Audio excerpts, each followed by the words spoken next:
नमस्कार, news portal to dream पर आपका स्वागत है। मगध विश्वविद्यालय के कुलपति प्रोफेसर डॉक्टर राजेंद्र प्रसाद की अग्रिम जमानत याचिका और एसपीयू में उनके खिलाफ दर्ज प्राथमिकी को क्वैश करने के मामले में अब गुरुवार यानी 12 मई को सुनवाई होनी है। सोमवार को जस्टिस आशुतोष कुमार की अदालत में जो सुनवाई हुई थी और जो माननीय जस्टिस आशुतोष कुमार का जो ऑब्जर्वेशन था वह यह था कि 17A के तहत जो भ्रष्टाचार निवारण अधिनियम की धारा 17A के तहत किसी को ब्लैंक चेक नहीं है। क्या है पूरा मामला? विशेष निगरानी इकाई ने मगध विश्वविद्यालय में कुलपति प्रोफेसर डॉक्टर राजेंद्र प्रसाद के द्वारा की गई अवैध नियुक्ति, करोड़ों रुपए के इलीगल ट्रांसफर यानी बैंक खातों में निकासी और कई गंभीर वित्तीय आरोप को लेकर एक मामला दर्ज किया है, जिसके बाद नवंबर के महीने में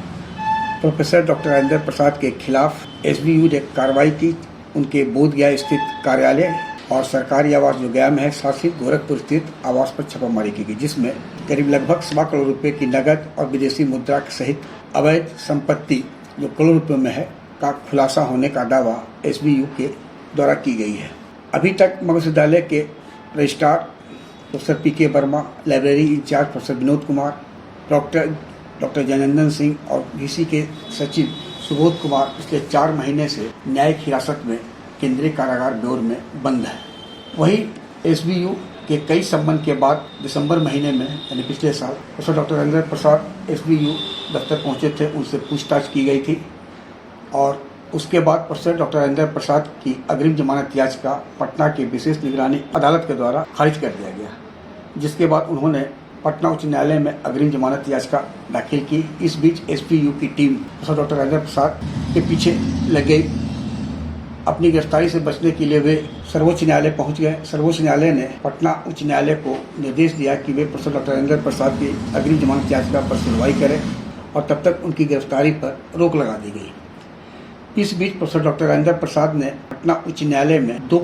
याचिका दाखिल की है, एक अग्रिम जमानत की और दूसरी एसबीयू थाना में दर्ज एफआईआर को क्वैश करने की। इस संबंध में माननीय पटना उच्च न्यायालय में सुनवाई सोमवार को हुई। जस्टिस आशुतोष कुमार की खंडपीठ ने सुनवाई करते हुए कहा कि आप जो पीसी एक्ट के तहत भ्रष्टाचार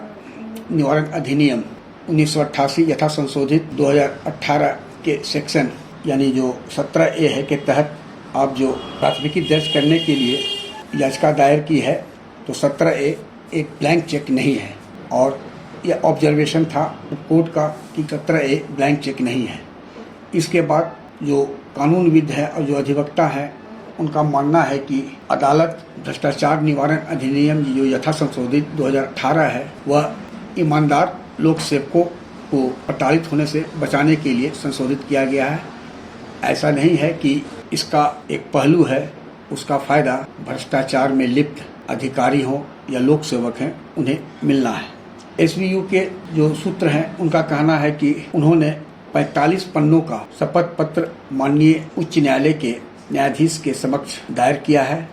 जिसमें किसी के हर जो भी उनका बचाव है और जो बिंदु है उस पर विस्तार से चर्चा की गई है। जैसे एसबीयू की जांच में कैसे बाधा पहुंचाई गई, कैसे एसबीयू के एक एसपी को धमकाया गया और एसबीयू के जो सहयोग कर रहे थे अधिकारी और कर्मचारी उन्हें प्रताड़ित किया गया, उन्हें उनके पद से हटा दिया गया है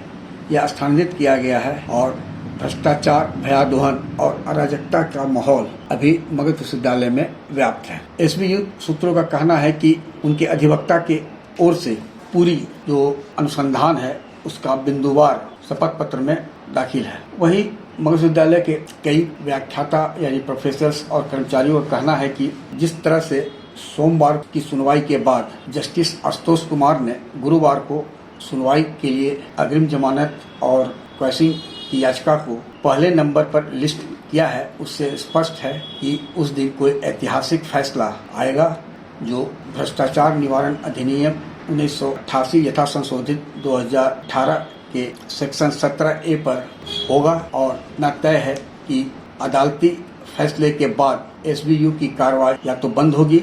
और नहीं तो फिर यदि अग्रिम जमानत और पैसे के मामले में अदालत ने प्रोफेसर डॉक्टर राजेंद्र प्रसाद को राहत नहीं दी तो एसबीयू के रडार पर जो कई प्राधिकारी, कर्मचारी और सिंडिकेट के सदस्य हैं, उनकी रातों की नींद तो उड़ना तय है। आग्रह है कि इस वीडियो के लिंक को लाइक, शेयर, सब्सक्राइब अवश्य करें। धन्यवाद, नमस्कार।